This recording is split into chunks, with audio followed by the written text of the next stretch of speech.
Hi అండి, నేను మీ అనూషాని. Welcome to our channel. ఈరోజు మన ఛానల్లో వీడియో దేని గురించి అంటే, కొత్తగా అపార్ట్మెంట్ కొనుక్కునే వాళ్ళు ఏ అంశాలు దృష్టిలో పెట్టుకొని అపార్ట్మెంట్ కొనుక్కోవాలో ఈ వీడియోలో తెలుసుకుందాం. అంటే జనరల్గా మేము అపార్ట్మెంట్ కొనుక్కున్నాం, బట్ మేము అన్ని విషయాలు గమనించుకొని, అంటే ఏమేమి గమనించుకొని అవన్నీ మేమేం దృష్టిలో పెట్టుకోకుండా జనరల్గా వచ్చేము. గోడలు టైల్స్ అన్ని వేసున్నారు, సో మేము అవన్నీ అలా చూసేసి కొనుక్కున్నాము. కానీ దానికంటూ కొన్ని పాయింట్స్ ఉంటాయని తర్వాత తెలిసింది. సో ఆ పాయింట్స్ ఈ వీడియోలో కవర్ చేద్దామని అనుకున్నాను. సో ఈరోజు ఆల్రెడీ మనకి ఒక గెస్ట్ ఉన్నారు. తన పేరు ఎస్వి బద్రీనారాయణ గారు. సో తనకి ఆల్రెడీ రియల్ ఎస్టేట్ ఐడియా ఉంది. సో తను ఈరోజు ఏమేమి పాయింట్స్ మీద మీరు అపార్ట్మెంట్ కొనుక్కోవాలో ఈరోజు వీడియోలో చెప్తారు. నమస్కారం అండి, నా పేరు ఎస్ బద్రీనారాయణ.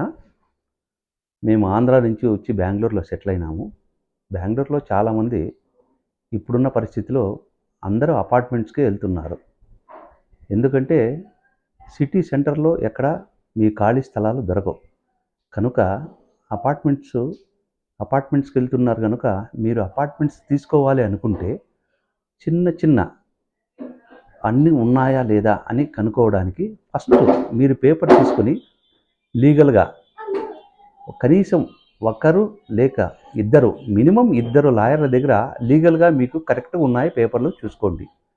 దాని తర్వాత ఇంతకు మునుపు వీళ్ళు బిల్డింగ్స్ కట్టి కరెక్ట్ డెలివరీ ఇస్తున్నారా లేదా, లేకుంటే మీ సొమ్ము ఈఎంఐతో డబ్బులు తీసుకొని వాళ్ళు నిదానంగా కట్టుతూ ఉంటారు. మీ డబ్బు వాళ్ళు యూజ్ చేసుకుంటారు, కానీ మీరు మీ యొక్క లాస్ అంటే మీకు నష్టపోకుండా మీరు నిదానంగా నీట్గా గమనించి చేసుకోవాలి. తర్వాత పరిసర ప్రాంతాలు ఎలా ఉన్నాయి, చుట్టూ వాళ్ళు కడుతున్న బిల్డింగ్కు చుట్టూ ఎలా ఉంది, మెయిన్ భూమి ఎలా ఉంది, సాలిడా లేకుంటే హార్డ్నెస్ ఉందా, ఏమి లేకుంటే వాటర్ ఎలా ఉంది, చుట్టుపక్కల వాటర్ ఎలా ఉంది, సాల్ట్ వాటరా హార్డ్ వాటరా ఏంటి అని గమనించుకోవాలి.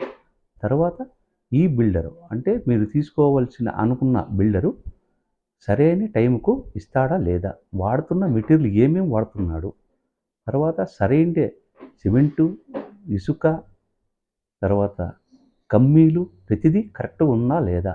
ఎందుకంటే వాళ్ళు చూపించడం ఒకటి, వాళ్ళు కడుతున్నప్పుడు యూజ్ చేసేది ఒకటి.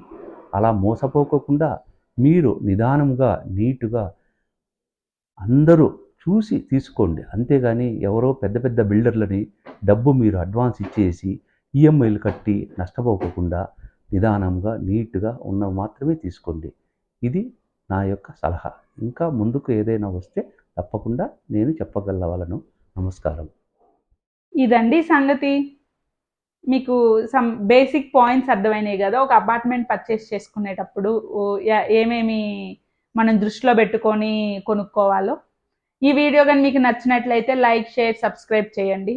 మీరు మాకేమన్నా సలహాలు, సూచనలు ఇవ్వాలనుకుంటే కామెంట్ సెక్షన్లో పెట్టండి. Thanks for watching. మరెన్నో మంచి ఇన్ఫర్మేటివ్ వీడియోస్తో మళ్ళీ కలుద్దాం.